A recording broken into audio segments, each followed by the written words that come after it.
Screaming chicken blindfolded beating challenge. Niklampur नाम के गांव में वीरू नाम का एक धनवान का लड़का रहता था। उसे धनवान होने का बहुत घमंड था, इसीलिए वो गांव वालों पर जुल्म करता रहता था। वो अपने बाइक में गांव में तेजी से जाता था। अगर उसके बाइक के सामने कोई आता तो बाइक से टक्कर मारकर चला जाता। बाइक रोककर ना उनसे माफी मांगता और ना यह जानने की कोशिश करता कि उन्हें चोट तो नहीं लगी। सबको मारता रहता था, लड़कियों को छेड़ता रहता था। उसी गांव में 4 दोस्त थे। उनके नाम थे करण, कमल, किरण और किशोर। वे चारों एक फैक्ट्री में काम करते थे। वो वीरू की फैक्ट्री थी। उसके पिताजी अग्रवाल फैक्ट्री संभालते थे। एक दिन वीरू अपने बाइक में फैक्ट्री पहुंचा। क्योंकि वो लंच टाइम था तो सब मजदूर वहां टेबल पर बैठकर खाना खा रहे थे। वीरू ने जानबूझकर उस टेबल के ऊपर से अपने बाइक को छलांग मार के ले जाने लगा। इस हड़बड़ी में खाने वालों का प्लेट एकदम बिखर गए और सब मजदूर सहम गए। ये सब अग्रवाल देख रहा था। अग्रवाल, ये क्या कर रहे हो बेटे? ये गलत है। देखो, उन सबका खाना खराब हो गया।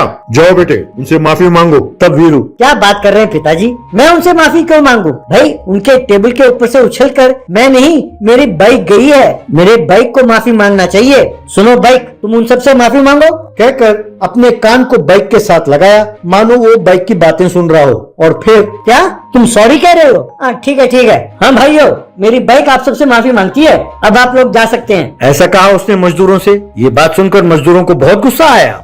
वीरू बाय बाय कहकर अकड़ के साथ बाइक में चला गया।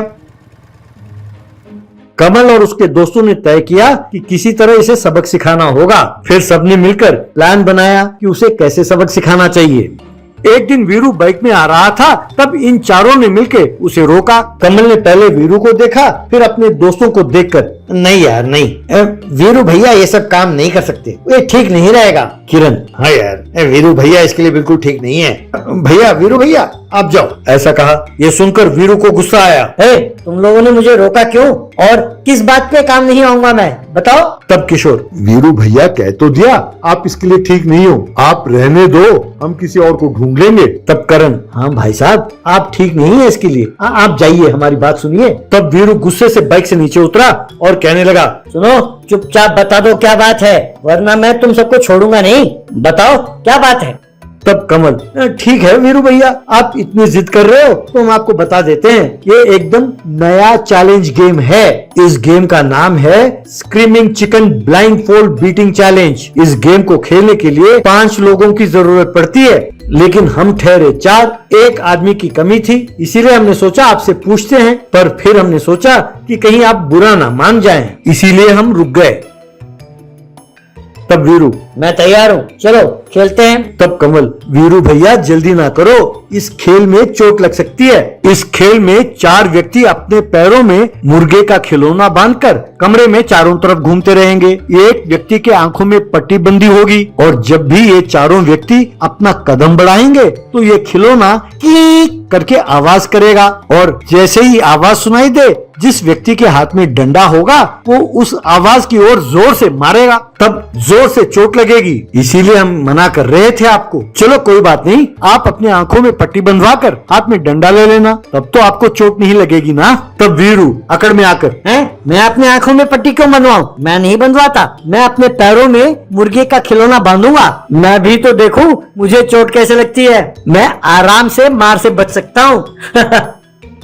तब किरण, इतना ही नहीं भैया, इस खेल में जो सबसे ज्यादा चोट खाएगा वो हार गया समझो। अगर आप हार गए तो आपको वादा करना होगा कि अब सबके साथ अच्छा व्यवहार करेंगे। वीरू ने ठीक है कहकर उसने वादा किया। बाद में कमल ने 4 मुर्गी के खिलौने लिए।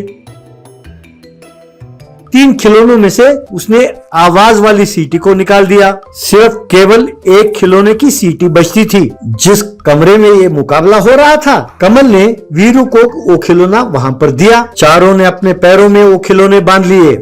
कमल ने अपनी आंखों पर पट्टी बांध लिया और हाथ में डंडा लेकर 1 2 3 स्टार्ट यूं कहा। बस चारों कमरे में यहाँ वहां जाने लगे। बाकी लोगों के खिलौने आवाज नहीं कर रहे थे, पर जैसे ही वीरू अपनी जगह से हिलता, उसका खिलौना करके आवाज करता।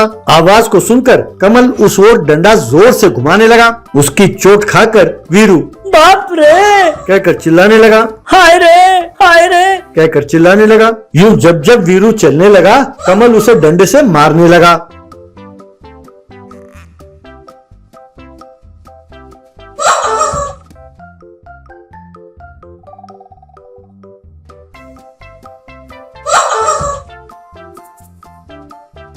वो मार सह नहीं पाया और वीरू चिल्लाने लगा।